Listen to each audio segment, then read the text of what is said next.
दोस्तों, राजस्थान के एक छोटे से गांव की विकलांग लड़की ने अपने आप में एक इतिहास रच दिया, जिसकी 17 बार हड्डी टूटी, 7 बार ऑपरेशन हुआ। उसकी कठिनाइयों का ये हाल था, पानी से भिगो भिगो करके रोटी खाती थी। और आज उसने इतना बड़ा मुकाम हासिल कर लिया है कि आप भी जान करके हैरान हो जाएंगे उसके बारे में। है कौन ये लड़की और ऐसा कैसा इसने इतिहास रच दिया? तो मैं मोहम्मद साजिद शाह इसकी पूरी कहानी बताऊंगा आपको, तो जुड़े रहिए मेरे साथ। और आप देख रहे हैं MSS मोटिवेशन।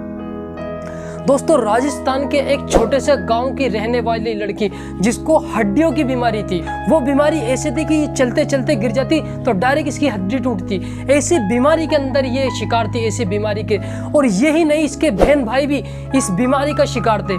बाप इनकी बीमारी से तंग आकर के इनको तन्हा छोड़ करके चला गया दिल्ली रहने के लिए, और वहां पर जाकर उसने दूसरी शादी कर ली।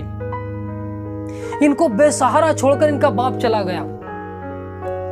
इस लड़की की दादी ने इसके बाप के पास फोन करके कहा कि तू इनको बेसहारा छोड़कर चला। इनमें से एक लड़की है जो पढ़ना लिखना चाहती है, कम से कम उसको तो वहां पर बुला के पढ़ा ले दूं। तो उस बाप ने माँ की बात सुनी और उस बेटी को दिल्ली बुला लिया। दिल्ली में एक सरकारी स्कूल में उसका एडमिशन करा लिया। और उसकी वहां पर एक सौतेली बेटी भी थी जो लगभग इसकी ही उम्र की थी। वो दोनों स्कूल में जाने लगी। तो वो सौतेली माँ, उसकी जो लड़की की सौतेली माँ थी, राजस्थान की रहने वाली लड़की की सौतेली माँ, उससे फर्क करने लगी। वो देखने लगी कि ये तो पढ़ाई लिखाई में बहुत अच्छी है, मेरी बेटी तो इतनी पढ़ी लिखी है नहीं, मेरी बेटी तो इतनी पढ़ी लिखी नहीं रही, ये तो वहां पर भी तरक्की हासिल कर रही। तो इस बात से उसकी माँ चिढ़ने लगी और उसको नफरत होने लगी इस विकलांग लड़की से। और वो विकलांग जो लड़की थी राजस्थान की, उसको टॉर्चर करने लगी। टॉर्चर इस तरह से करने लगी, शाम होती तो लाइट ऑफ कर देती जब वो पढ़ाई करती। वो सुबह 4 बजे उठ करके चांद की रोशनी में उस लड़की ने पढ़ना शुरू करी। उसके पास 2 ही ऑप्शन थे, या तो वो चली जाए वापस राजस्थान अपने घर पर उसी छोटे से गांव में, या फिर दिल्ली में रहकर उनकी जुल्म सह करके पढ़ाई करती रहे। तो उसने दोनों ही घर छोड़ दिए। उसने राजस्थान भी छोड़ दिया और वहां दिल्ली का वो घर भी छोड़ दिया उसका बाप का।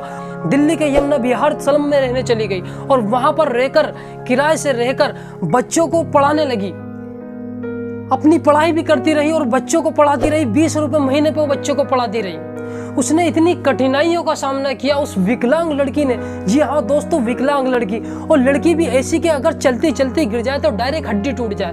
उसकी 17 बार उसकी हड्डी टूटी है, 7 बार ऑपरेशन हुआ। उसके बावजूद उसने हिम्मत नहीं हारी दोस्तों। उसकी हिम्मत की दाद देना चाहिए आपको भी। कठिनाइयों का सामना करना पड़ा। एक दिन में 3-3 दिन की रोटियां बनाती थी वो, और पानी में भिगो भिगो कर खाती थी कि कैसे भी अपना टाइम बचा सके। जिसको आज लोग उम्मुल खैर के नाम से जानते हैं, जिसको हिंदुस्तान में ही नहीं बहुत से मुल्कों में उसको जाना जाता है, और बहुत से अवार्ड मिल चुके हैं उस लड़की को। UPSC का एग्जाम दिया तो पहले अटेम्प्ट में ही उसने पास कर लिया, और आज UPSC भी पास करके एक IPS के रूप में वो नौकरी कर रही है दोस्तों। बहुत ऊंचे पद पर आज नौकरी कर रही है। कि हमें गर्व है आज उस मुस्लिम लड़की के ऊपर जिसका नाम है उम्मुल खैर।